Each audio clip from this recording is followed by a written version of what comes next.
Sword and hungers. Hungers for pasta.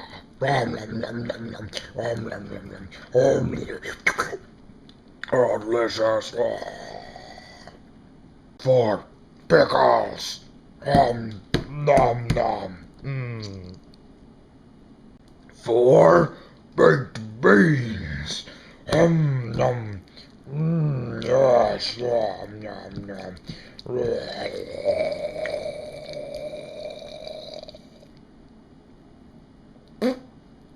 Excuse me.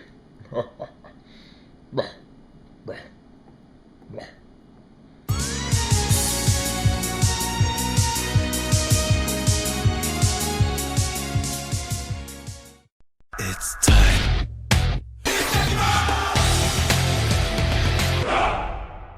Hey! Oh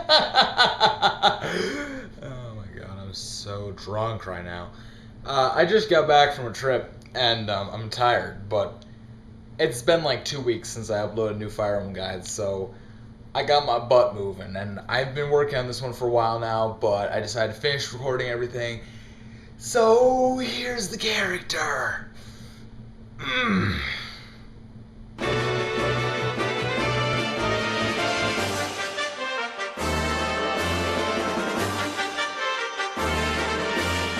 So, what do you guys think? Are you excited? Because I'm excited. Every time I think about this guy, my hand hungers.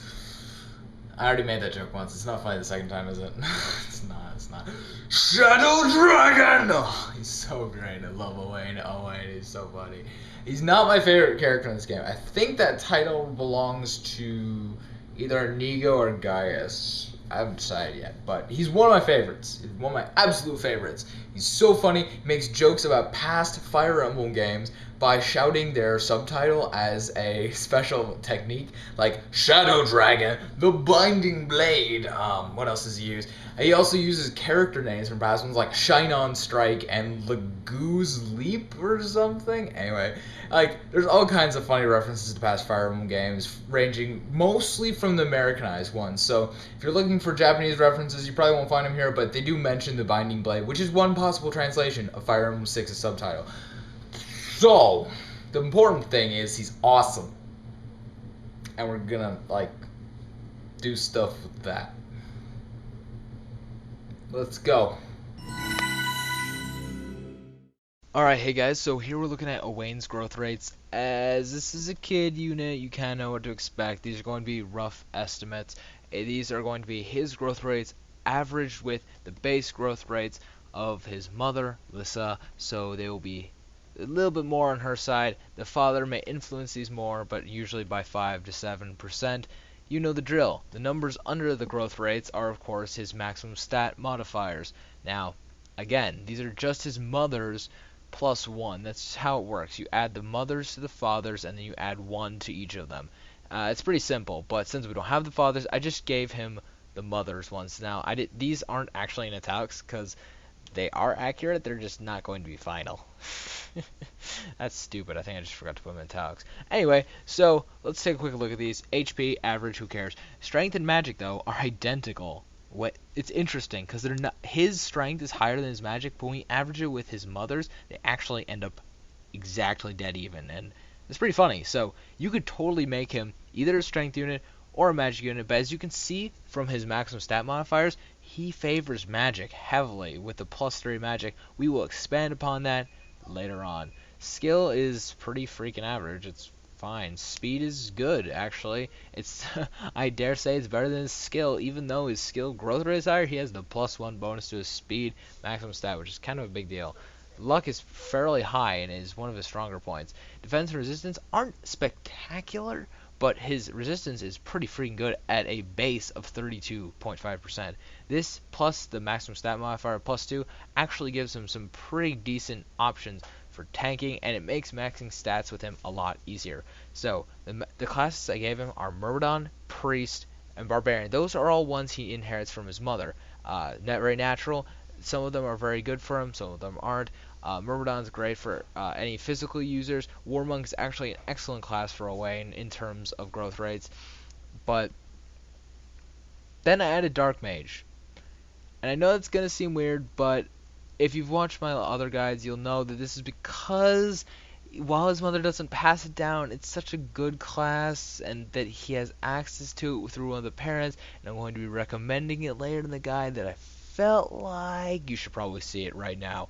Anyway, take a look at it. They're all options. I'll just sit here and wait while you look at it for a few seconds. Yeah. Yeah, screw that. You can just pause the video. Let's get on to the next section. So I'm a little hyper right now, in case you hadn't tell. Couldn't tell, not hadn't told, but because that's not a sentence. Glasses adjust. I still do it.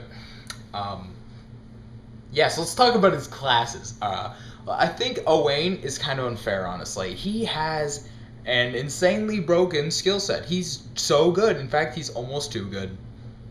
By almost too good, I mean it's hard to choose which skills to give him. It's really hard. I looked at all the options. I was just overwhelmed by the number of awesome choices he had. But his choice for parents actually isn't that hard, which is why we'll be talking about that first. Plus, with children units, it's really easier to talk about the supports and then the classes, because you have to determine who the support is before you get the idea. We did this last time, so yeah. Lissa should be paired up with either Libra or Henry. Now, I know you're all thinking, what the fudge? Owain's like a melee dude. He's like a strength guy. Why would you pair him up with like a magic using pair? Well, you're wrong.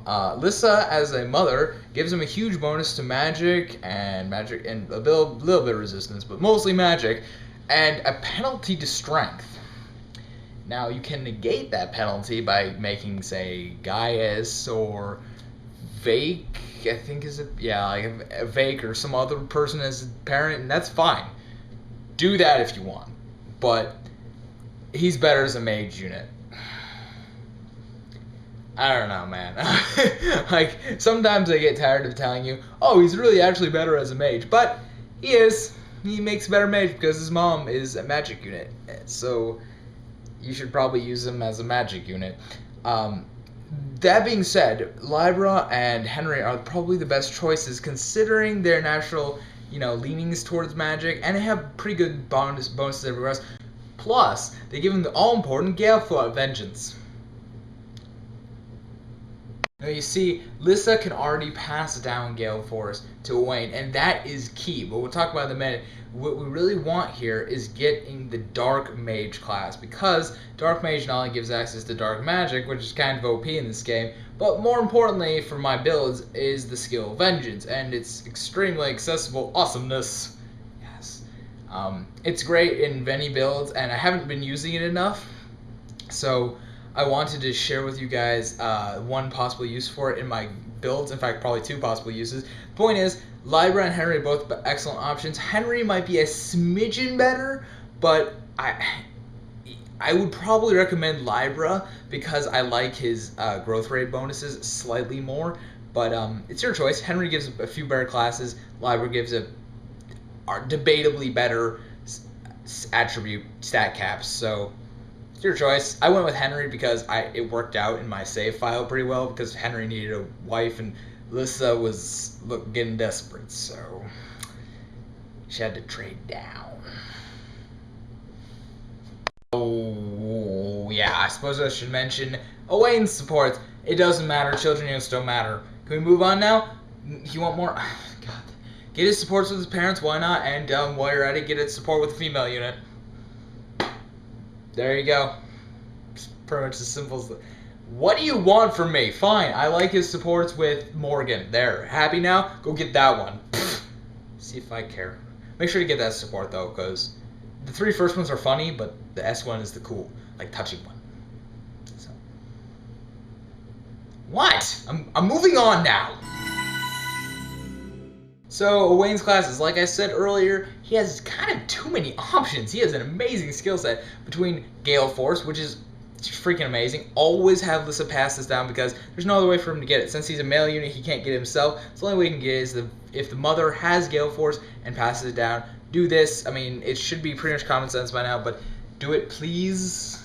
Please. I didn't do it on my first playthrough, and I was so pissed. Anyway, other than that, you'll want Limit Breaker, assuming you're building a top tier team. You can replace this with any skill you want if you're not, but if you're not, then I don't know why you need this guy, but it's okay. Limit Breaker is so good. It's freaking good. I don't need to talk about it. It's so good. It's that good. Apart from that, there are a few options for Owain, and this is where it gets kind of tricky. He has a lot of different builds, and depending on the parents, it can get muddled up a bit. We're going to go with the assumption that you have taken either Libra or Henry as the father, giving you the Dark Mage class. Now, if he has Dark Mage, he can get Vengeance, and that, my friends, is super freaking good. Also, he has access to Counter and freaking Wrath, Counter, Wrath, Vengeance, Vantage. Vantage might be only if he has Henry as a father. I think Myrmidon might be only. I don't know. The point is, he has access to a ton of amazing skills, and due to this, I freaking love it. Like, I've been having a fun time building this character, and you can build him any number of ways. I think an easy way to build him and a fun way to build him is the critical hit, half damage, half life. What did I call it? The half-life character. I'm so clever. Basically, it's you give Gale Force and Limit Breaker as usual, but then you also give him Wrath to increase his critical hit rate when he's less than half HP, and Vantage, which lets him attack first when he's less than half HP. Super obvious combo there. You get to attack first, crit the enemy, kill him before they can do anything, right? And then you also give him Vengeance. Vengeance activates within Vengeance activates with a skill chance of 2 times your skill. So if you have like 40 skill, it'll activate 80% of the time. It's disgusting. It's like really, really good. And what it does is it takes half the damage you've received total, like half the damage life that you're missing, and adds that onto your damage. So if you're missing 40 life, you'll deal an extra 20 damage on the hit. It's quite good. It's better than you might think, and it's come in handy quite a few times. This works really well on Owain in this build because it'll add on even more damage, making sure he crits and destroys the enemy, and it's disgusting. Make sure to give him a critical hit bonus weapon if you're going for this build. Otherwise, there are a couple other things I want to talk about, and the build I want to recommend as my preferred build is going to be this. It's going to be Gale Force, Limit Breaker. I'm a little torn on this, but then I want to say Vengeance. So hard. As you can see, I've been debating with this about myself for a long time. It's so hard to do.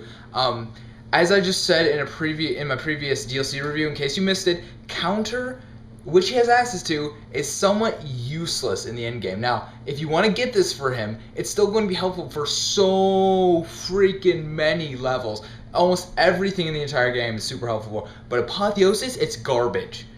So, if you need characters for Apotheosis, which I do, I can't use it. So I'm not building them for that. Now, if you are, then I would put Counter, Vengeance, in addition to the 2 obvious skills that we talked about every single time.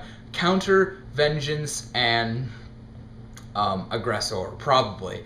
And Aggressor is the Dreadfighter skill, in case you don't remember. Aggressor works pretty freaking well with this character. It just adds a nice huge attack bonus onto him.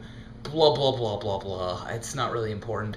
Anyway, there's any number of super great builds for him. I can't really advise a perfect one, but just keep in mind Counter isn't helpful at the end. You can build a great critical hit, like half health one that's really fun to play, and there's a lot of great options. So just have fun with it. Astra is always a good option. You know, there's so many good things to do with Owain.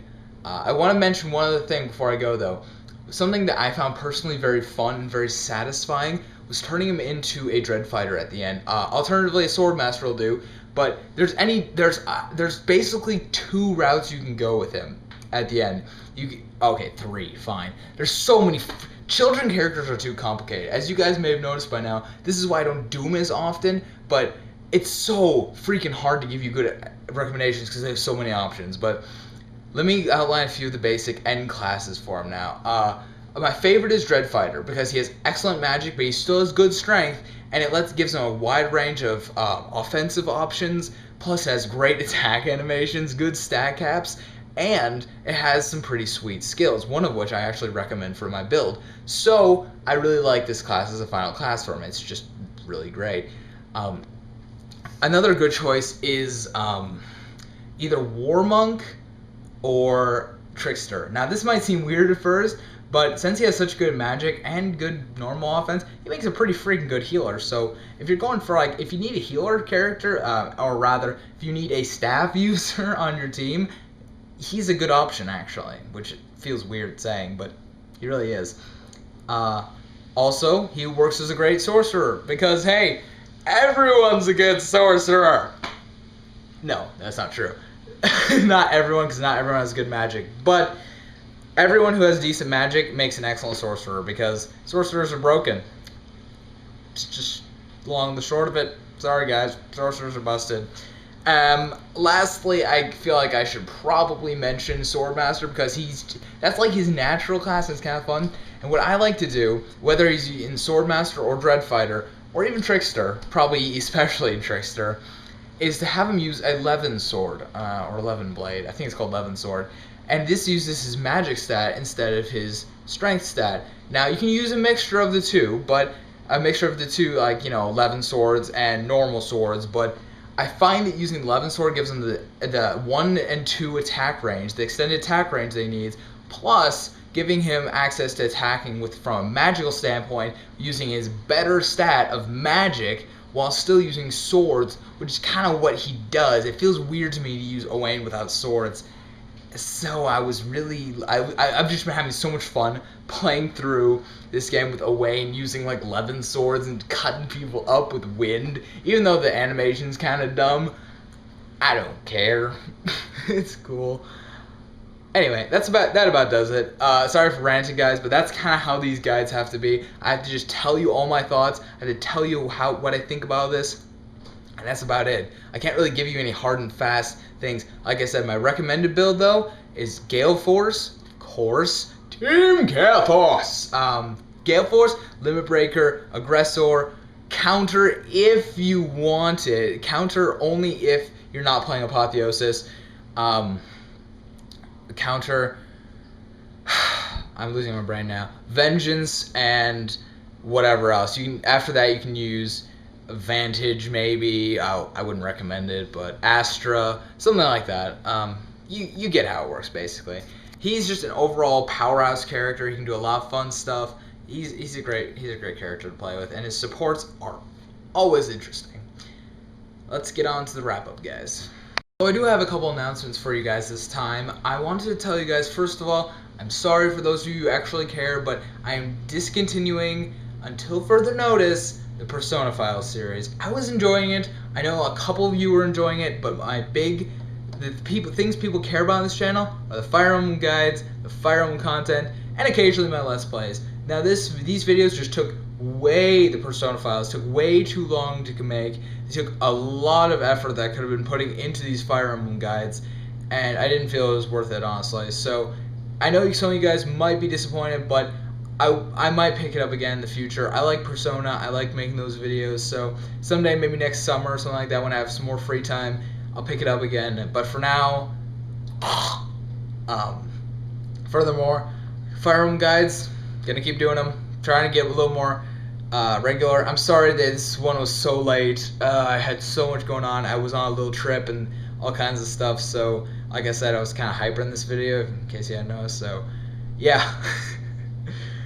Basically, I'm going to do better at Fire Emblem guides. I hope I can keep doing the daily Let's Plays in the meantime. Thank you guys so much for watching. We've recently reached over 75 subscribers. Fudge, yeah.